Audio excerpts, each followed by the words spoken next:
Kalau memang kita lihat segala sesuatu dalam jendela yang kecil atau satu jendela saja, ya memang semua itu subjektif menurut jendela itu kan, menurut kita.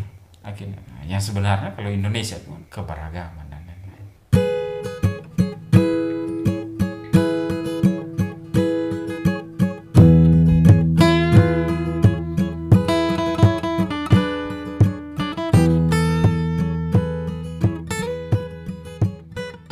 Rossi pensiun baru ini ada GP di Indonesia nih. Be yakin kalau Rossi ada lebih rame om.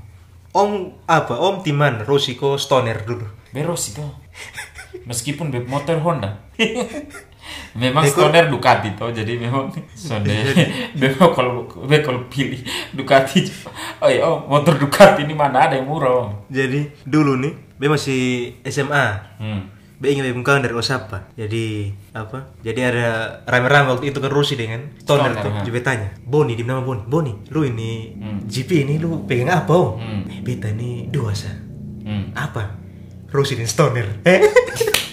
Itu sama kalau Liga Spanyol betanya, lu pegang apa? Barca di Madrid. Oh, lu pilih Barca atau Madrid? Barca di Madrid. Lu pegang maksudnya lu sonakan kalah karena dosa yang bersaing. Nothing to lose tuh. Mandalika oke. Oh nonton? Itu tidur. Nonton apa kamu tidur? Saya udah nonton. Be nonton di YouTube-nya YouTube-nya MotoGP. Tapi waktu dong rekam ini siapa nih Rara usir. Oh itu bisa nonton. Itu be nonton om. Itu yang be nonton. Yang di GP bisa nonton om. Yang GP be nonton itu bisa nonton. Jadi kan mulai GP itu yang be nonton. Memang hujan yang puci pari tuh hujan tuh. Kilat. Jadi beta pantau di Instagram, di Twitter tuh. Wih kaget begini. Dorna TV kok apa tuh? Upload nih. Terus ntar buku itu. Oh iya sekarang piring tuh dijual loh di Lazada tuh. Apa? Oh yang itu. Kayak emas tuh, mangkok kok apa? Mangkok. Oh, dan dibukai. Masih tahu siapa ide jual.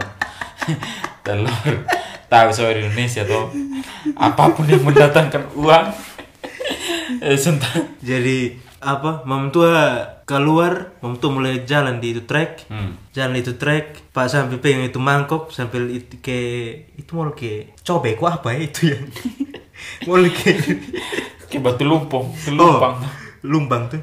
Jadi tapi masih itu. Dia jalan, dia putar baru di baterai kayak ada trek sedikit, baru penonton begini, Indonesia ke di ini Istora Senayan tuh. Beta senang sih, itu kan rasa Indonesia sekali tuh. Iya. Terserah lah. Besu pernah tulis dalam bepu status di Facebook tuh ya. Kalau memang kita lihat segala sesuatu dalam jendela yang kecil atau satu jendela saja, ya memang semua tuh subjektif menurut jendela itu kan, menurut kita. Akhirnya, yang sebenarnya kalau Indonesia itu kan keberagaman dan lain-lain. Tapi yang menonton sekilas di yang dia kan buat podcast dengan Deddy Corbuzier tuh. Oh iya. Jadi ternyata si Rara tuh muncul sudah datang di Mandalika tuh. Hamin berapa kok? Jadi waktu itu om, trek tuh terlalu kering. Iya, saya pernah baca juga tuh. Jadi Dorna bilang, ini terlalu kering. Bisa jadi aspal meleleh tuh. Baru pinggir laut le om. Aspal meleleh tuh. Jadi panggil dia untuk panggil hujan. Pihak Indonesia bilang, apakah kita perlu menurunkan sedikit hujan? Terus Dorna tanya bilang, apakah bisa? Apakah dimungkinkan? Yang bisa. Jadi panggil hujan. Panggil Rara. Panggil Rara datang deh. Jadi dia pengendali. Wih, ini kayak ahli klimatologi dan dia sebut tuh kuliah GFM, geofisika kok apa tuh? Itu klimatologi. Kau bilang dia punya remote langit nah om, remote AC langit nah.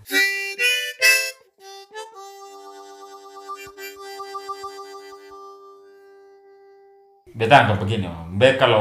Kalau beta bukan beta mau menyatakan bahwa beta menyembah itu kan ya terserah orang pikiran seperti apa. Tapi kalau beta ilmu pengetahuan saya belum selesai ketong explore nih. Setiap tahun orang temukan, bahkan ada virus baru, bahkan ada sekian, bahkan tiap tahun orang temukan galaksi dan lain. Artinya apa? Ilmu pengetahuan terlalu luas untuk kita explore. Ya mungkin saja perilakunya Rara ini kan ilmu pengetahuan yang belum selesai dieksplor. Ya siapa bilang orang tidak bisa mengendalikan alam kalau dia tahu caranya. Mungkin ilmu pengetahuan belum dapatkan benang merah antara scientific sesuatu yang bisa dicapai dengan sains di penelitian. Dengan ilmu magic, siapa bilang? Kan belum ada penelitian atau apapun yang membuktikan bahwa itu tidak ada benang merah, belum tentu. Iya sih. Jadi menurut beta itu Indonesia banget. Dan bukan hanya itu, terlalu banyak hal magic atau apapun itu di luar itu metafisik yang dibuat oleh orang Indonesia, yang orang Indonesia juga percaya itu Indonesia sekali. Tapi yang namanya Indonesia nih, yang namanya hal baik yang dibuat pemerintah nih pasti ada yang nyinyir tuh. Ini yang kemarin sempat viral. Itu demokrasi, Om. Ini sempat viral, Om. Viral lah. Uang negara Rp 2,5 triliun demi MotoGP Mandalika setara beasiswa 200.000 mahasiswa. Kumparan bisnis 19 Maret 2022. Baca di punya detail. Uang negara hingga 2,5 triliun digelontorkan demi menyukseskan penyelenggaraan MotoGP. Menteri Keuangan Sri Mulyani Indrawati merinci ada penyertaan modal negara pada Indonesia Tourism Development Corporation ITDC sebesar 1,3 triliun. Kemudian mengalokasikan APBN melalui anggaran kementerian dan lembaga sebesar 1,18 triliun. Lalu insentif pajak dan seterusnya. Bea masuk dan pajak impor 10,41 miliar dan lain-lain. Pokoknya jumlahnya 2,5 T. Dan kenapa ini artikel nih bandingkan uang negara itu untuk setara dengan anggaran KIP kuliah? Berdasarkan penelusuran kumparan, dana yang digelontorkan negara untuk MotoGP Mandalika setara dengan alokasi anggaran Kartu Indonesia Pintar Kuliah KIPK yang pada 2021 sebesar 2,5 triliun. Kaget begini di sini Pak Nadim. Terus dan lain-lain. Dan seterusnya. Maksudnya artinya kan, orang mulai supaya apa lu bandingkan KIP kuliah dengan MotoGP Mandalika? Kalau menurut beta sih, memang demokrasi ini kan ada pro dan oposisi. Dan oposisi ini kan banyak. Setiap tahun nyinyir. Ya, ketong tahu sejarahnya lah. Bayangkan beasiswa untuk, ya sebut saja LPDP. Itu 100 triliun lebih setiap tahun. Berapa? 100 triliun lebih. Dana abadi. Dari dana CSR dan lain-lain kan dihimpun. CSR dari perusahaan-perusahaan. Semua tuh dihimpun jadi 100 triliun lebih untuk LPDP. Oke lah, sekarang kita sebut LPDP itu bukan hanya, ya menurut saya sudah berkembang sekarang. LPDP juga dia membiayai untuk kampus Merdeka dan lain-lain. Tapi untuk beasiswa mahasiswanya lebih banyak sebenarnya ke magister dan ke doktor. Itu 100 triliun lebih dibandingkan dan 2,5 triliun. 2,5 triliun ini tidak semua itu PMN tadi, penyertaan modal tadi 1,3 triliun. Ini kan aset jangka panjang. Iya. Itu jadi ajang balap motor, arus manusia. Lihat tempat kemarin tuh sampai pesawat sampai ratusan kali tiap hari. Itu berarti apa? Uang yang beredar di sana kan besar itu. Yang mana itu kan diambil oleh masyarakat sekitar Mandalika. Bukan itu saja, bea masuk dan lain-lain, pajak apa semua orang masuk itu milik Pertamina kan ada tarif berapa. Itu kan bisa dipakai sampai 30-40 tahun dengan profit yang mungkin 10 kali lipat menurut beta. Ini barang ini kan soal ekonomi. Jokowi bisa bikin bangun sesuatu hanya untuk monumen kosong atau terbengkalai.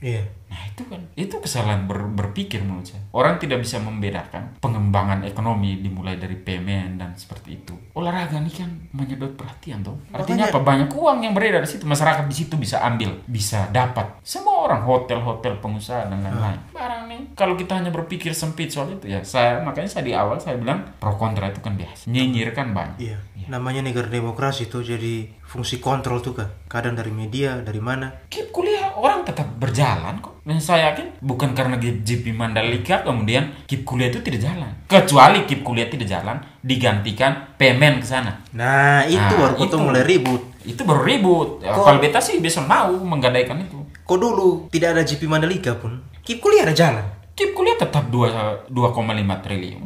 Artinya kan tidak ada downgrade sebenarnya. Justru pengembangan ekonomi di sekitar Mandalika. Orang kan jadi banyak beli rupiah dan lain-lain.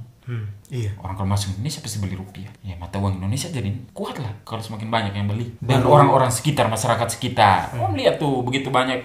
Kan orang yang datang nonton ini kan pasti, ya kalau dibilang orang berduit, iya tuh. Dorang beli lain-lain. Kalau yang bayangin 10 tahun saya kembali 2,5 triliun. Itu zona habis pikir kenapa harus bandingkan KIP kuliah dengan ya itu harus mengerti keluar modal apa segala macam. Itu orang ekonomi lebih tahu. Tapi kau yang soal kuliah ekonomi pun kau tunjuk bilang, kok ini kan bukan 1 kali GP ju bubar ini sirkuit. Ini kan soal ekonomi itu belanja modal. suatu tempat kayak wisata premium, Labuan Bajo. Itu kan bukan untuk gagah-gagahan. Bawa 1 triliun di situ untuk pengembangan pariwisata premium, kok apa kok itu? Nah, itu kan sebenarnya penguatan ekonomi di daerah Nusa Tenggara Timur juga. Ini kan kita berbicara soal pasokan. Apakah kita di Manggarai, kita di Bejawa bisa pasok tidak ke hotel-hotel? Dan itu kan sebenarnya harus ekonomi di situ jalan. Orang hanya berpikir, jadi maunya apa? Hanya jual batu bara, kemudian kita dapat uang. Kan tidak mungkin. Batu bara kan satu-satu habis. Tapi kita kan ada pengembangan pusat wisata premium Mandalika. Tujuannya apa? Harus ekonomi jalan. Nah lucunya meskipun Labuan Bajo sudah semua super premium, orang masih tahu, orang kadang bilang Labuan Bajo itu di NTB ya. NTT dengar.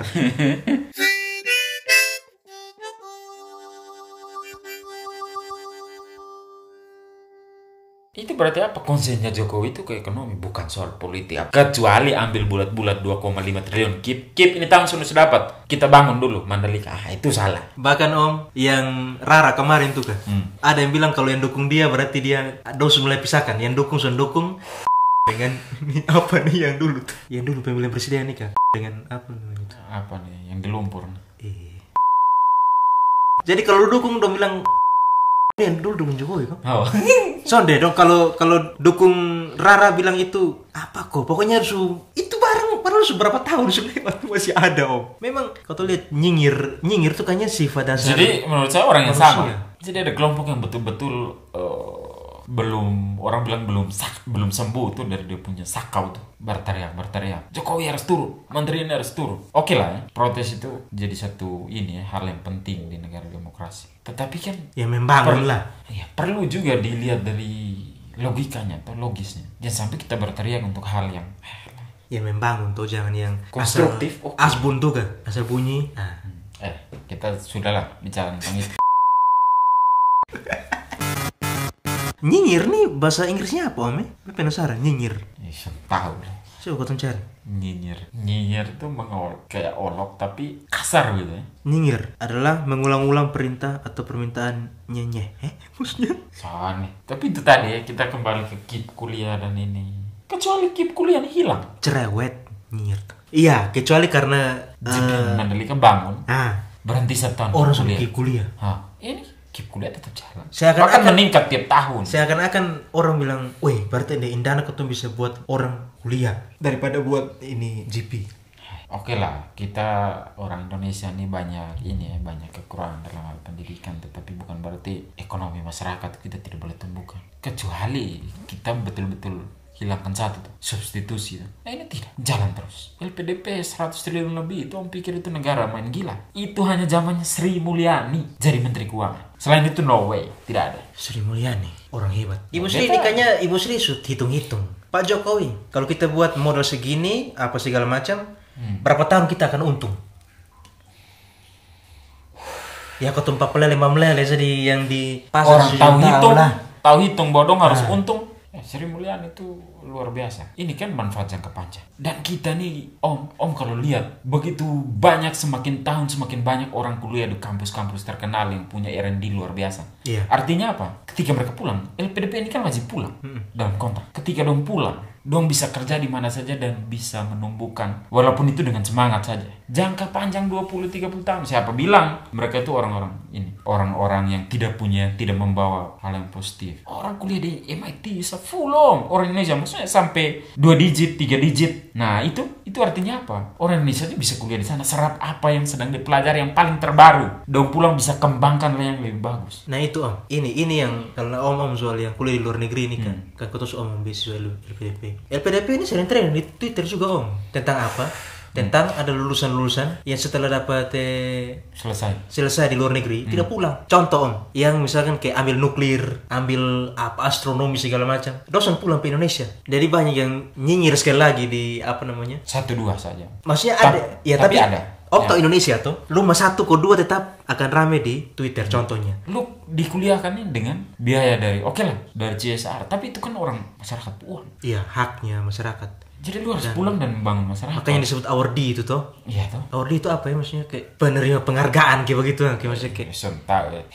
Ya oke lah itu yang gue paham bahwa ini. Tapi ya tanya dulu Om, maksudnya yang menurut Om yang kuliah di luar dan langsung kembali ke Indonesia untuk bangun Indonesia. Dilihat dari kontrak dan ini, lu jadi mahasiswa LPDP, hukumnya lu harus pulang. Itu hukum utama tuh.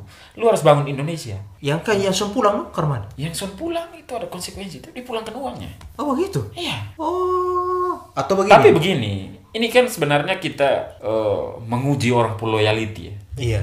Ini soal lu bangga kok soalnya jadi orang Indonesia. Iya. Sejelek-jelek orang Indonesia, sejelek-jeleknya kita di mata misal orang lain, lu tetap orang Indonesia. Lu darah dan lain, lu hidup dibesarkan di Indonesia. Artinya apa? Lu juga harus berkewajiban membangun Indonesia. Kan begitu. Iya.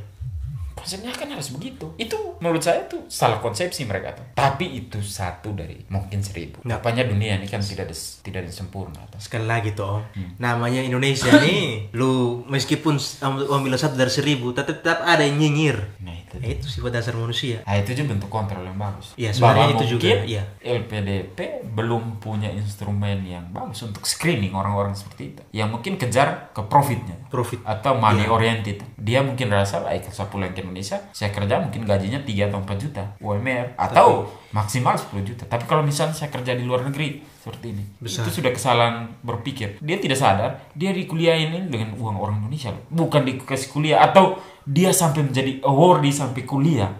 Dia mendaftar dan lain-lain, itu pakai uangnya negara loh. Itu harus dia paham dulu. Iya. Jadi jangan kemudian dia menjudge bahwa oke, saya pulangkan uangnya. Itu kan sudah akhir dari proses output. Iya. Dari awal negara sudah berubah.